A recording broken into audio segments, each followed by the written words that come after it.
Hi guys, my name is Talya and I want to make a very short introduction before I start the video. I have been very into my books and my movies lately, and I've been ranting and chatting and fangirling over some of them to my friends, and I think they got very bored. So I wanted to have an outlet to talk about the movies and the books that I read and share them with you. Maybe get some suggestions from you guys. I don't know where this is gonna go, but I just really like to talk about books and movies, so let's go. So my first entry is Veronica Decides to Die by Paulo Coelho. He is one of my favorite authors, and he mainly writes literary fiction, and I just love the way he builds his characters to be very real, but also very unique. And his stories always carry a bigger and deeper meaning. And this doesn't mean that his books are very heavy and hard to get through. Not at all. Like Veronica Decides to Die is a very thin book, but I got through it in a day. So basically, our protagonist Veronica, you would think that she has everything in life. She is beautiful. She has many men desiring her. She has money. She has fame, but she feels the lack of something, and that drives her to attempt suicide.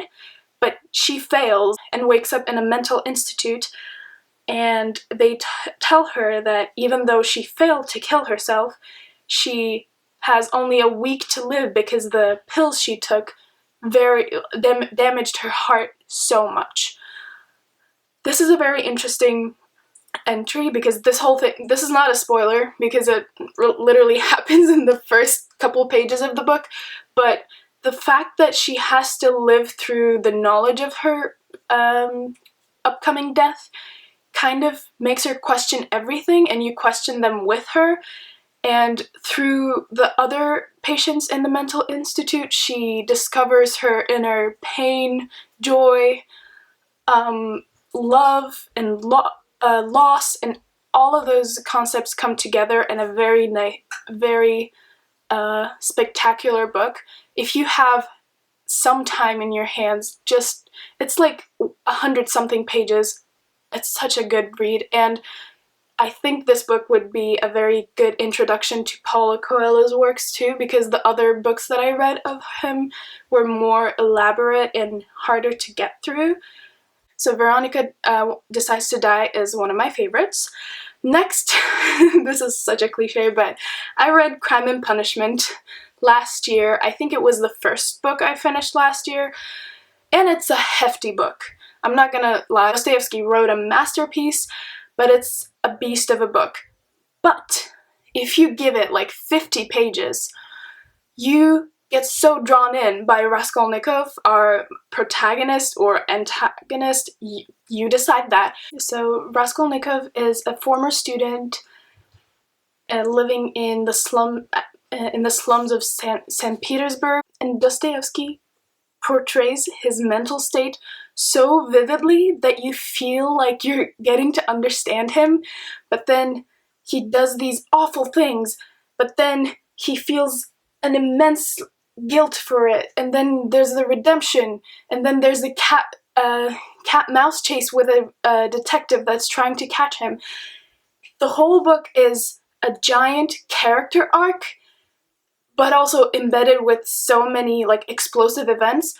It was such a ride. If you have the time, well, everyone has the time now that we're confined in our homes, but just give it a read. Give it at least 50 or 100 pages, and I assure you, you'll be drawn into this character and you won't be able to put it down.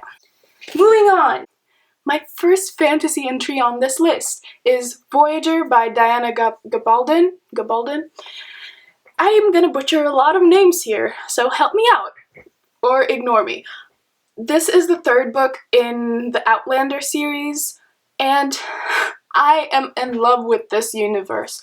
Basically, we follow our main character, Claire, who lives in the early 1900s? Yeah, the early 1900s in England, and through a set of magical events, she gets transported to the 17th century Scotland, where there's war, there's intrigue, and there's so much violence, but she's also thrown into this very amazing love story. I can't talk about this specific book without giving away some major plot details in the first and second book, so if the premise seems interesting, please give it a read.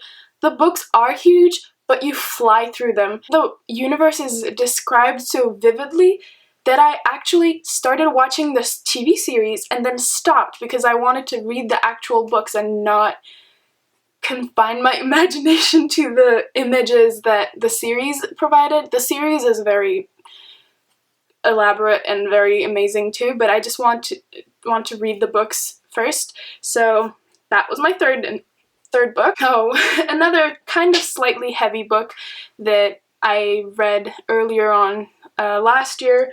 After like the midpoint of last year, I got more into fantasy and lighter reads, but this one was not it. I read Laisse à moi by Émile Zola. Oh my god. I wish I could speak. But this story is very dark, very grim. He is a realist, and I adore his works, but it's a depressing tale. We follow our main character Gervais, and she lives as in the working class in Paris, and she is a laundry lady, and she takes on this business endeavor, makes money, but then falls back out, and then some addictions take hold of her. She gets into wrong kind of relationships, and it's basically a very tragic life story. He depicts the hardships of living a working class life in Paris. Your heart both aches for the characters, but also you hate some of the characters, and all of the characters seem morally gray in some way, and it's just a breathtaking book. Although a little depressing, but I love it. I'm here for it. More fun entries on the way. I read City of Glass, the third book in the Mortal Instruments series by Cassandra Clare. I loved the first book. I hated the second book. And the third book, oh, it was such a good ending. It was such a great ending. We basically have these demon hunters that can cast spells by carving runes on their bodies, and then there's a love triangle, and then there's magic, and then there's Sealies, and I loved the universe of it, but they dragged it along so much. And here comes my negative entry for this list, and that would be City of Fallen Angels, the book after City of Glass. I don't know why you'd just try so hard to keep the plot going, but the third book was such a good ending, and I hate it when authors just want to give you more material in this universe because it's selling, and it's not as good, and I don't want to read it. And I started the last book, and I just DNF'd it because I don't want to ruin the universe for me. I know it's a YA series, it's a very light read. The first 3 books, so much fun. I also read the Infernal Devices trilogy, and I love that series too, but further from that, I just don't want it to continue because it just ruins the whole thing in my eyes, so that was my negative entry. Next, I read Scythe by Neil Shusterman, and this comes with its own negative entry as well. Scythe is the first book in his Arc of a Scythe series. It's a trilogy, and it takes place in a dystopian, future world where we have cured every possible disease. People don't die, they become deadish, and then they can be revived, so basically no one dies. No one has to do anything because we have this very elaborate system operating the society seamlessly, basically. So humanity has reached its peak, but we still need to control the population, so they have designated killers called Scythes, who are meant to kill a certain number of people in a given year to keep the population under control. I loved the premise of this. It's almost borderline possible, but my love for the premise didn't really make up for my disconnect from the characters. We follow two Scythe apprentices, Citra and Rowan, and at first I thought I was gonna feel very attached to these characters, but book 2 came, book 3, I'm halfway through book 3 right now, and more characters are introduced, yet I don't even care about the first set of characters that were introduced in the first book. I come to realize that I need more character development to be very attached to a series. I'm still gonna finish the third book because I wanna I wanna see what happens, and people have said that the ending is very good. But yeah, so the first book may be a favorite, Scythe. The third or the second book, Thunderhead, plot-wise I liked it. I grew more and more detached from the characters though, so it's a negative entry on my list. Another series that I finished like last week, Shades of Magic series by V.E. Schwab. I love this series. Oh my god. Okay, the first book, A Darker Shade of Magic, we are introduced to our two main characters, Kel and Lila. Lila is a thief. She lives in London, but she lives in Grey London, and there are 4 parallel Londons: Grey, our world without magic; Red, thriving with magic; White, people are basically consuming magic as like a substance to the point that it looks like substance abuse; and Black, where magic has devoured all humankind, so it's like it's closed off from the other Londons. And Kel is a very special magician that can travel between these Londons, and his path crosses with Lila. Of course, there's some love going on, and Lila turns out to be someone that has more to her story than we initially thought, and then there's some adventure, and then there's an object that could bring the demolition of Red London, and they try to save the world, and it's such a fun ride. I loved it. I honestly, the ending, the last book I was not very into. The first book is my favorite. Please give it a read. It's such a magical time, and I'm so glad that I listened to BookTube and picked this series up because, oh my god, it was so much fun. We're coming to an end. Hang in there with me. Okay, I don't want to end with a negative note, so I'm gonna give my third very negative review here. The Apollo Trials by Rick Riordan. Okay, the Percy Jackson series was my favorite series of all time, but it's a middle grade series, and I did read it in middle school, and I loved it. I was floored by it. I reread it in high school, and I still loved it. And The Heroes of Olympus, still a great series. But I think I'm at that point where if I go back and read them, I can see not the plot holes, but some of the writing mistakes and more simplistic writing, and I get bored of it. And The Trials of Apollo, not only it was too simple for my taste, but also it did some things with the universe that I really didn't like. And I love the Percy Jackson universe, so I read the first book, I DNF'd the second, and I don't think I'm gonna read the third.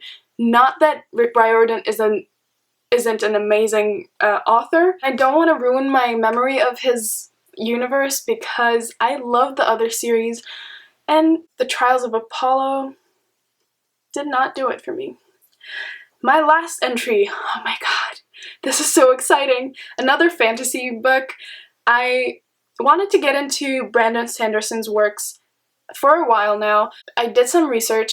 I watched so many booktube videos about where to start and explore his Cosmere, and I picked Warbreaker to start with it, and I'm so glad that I did because first, it's a standalone for now, so I don't have to commit to a long series. I wanted to test the waters before I got into it. In Warbreaker, we have a very interesting magic system. Basically, the magic revolves around the idea of breaths, and every person is born with a breath, and you can give and take breaths from other people, and the more breaths you have, the more powerful you are, and the colors around you are heightened, and your abilities increase as the number of breaths you acquire increases. And you can use those breaths to bring dead bodies or objects to life and do your bidding. It was so interesting to figure out, and we follow two sisters who are princesses in a kingdom where the royal line has fled the actual kingdom after a war. They are the descendants of the rightful family to rule the whole kingdom, but the neighboring kingdom won the war, and they have a god king, and to avoid any more fights between these kingdoms, our king has signed a treaty with the god king that when the oldest sister Vivenna reaches 22 years of age, he's gonna send one of his daughters to marry the God King. And Vivenna was supposed to be that one, but our king loves his older daughter too much, so he decides instead to send his younger daughter, Ciri, to go marry the God King. And the God King holds incredible amounts of breath, and he is thought to be a monster. We follow Ciri as she uncovers some secrets in the God King's kingdom, and Vivenna goes there to try to rescue her sister. And although I hated Vivenna's character because she's portrayed as a prude, basically, because they reject the magic and the idea of giving and taking breaths and think of it as unholy, and they have so many rules, and she was raised as a proper princess, but her character arc was so amazing through this book. And also we have other very interesting characters. Vasher, this killer thug or something else personality that crosses paths with Vivenna, and they have a very interesting dynamic. And then we have another returned god, not the king himself, but Lightsong. He is the humor of the book. He is such a comedic relief. Every scene that he's on, you bet that you're gonna get a very good one-liner or a very, very nice comeback, and it's just a fun ride. I loved this book, and I think I'm gonna continue reading Sanderson's works because the whole universe is so amazing, and the way he ties all the characters and all the plot progressions together and resolves all of them was so amazing. And we could say that this was my rite of passage to more adult fantasy, and we'll see what else I get to read in the future. So that was it for my favorites and not so favorites that I read in the past year and a half. I hope that there were some that caught your attention. If you enjoyed this, please let me know, and if you have other suggestions for books, please leave them down below. Thank you for watching my video, and see you in the next one. Bye!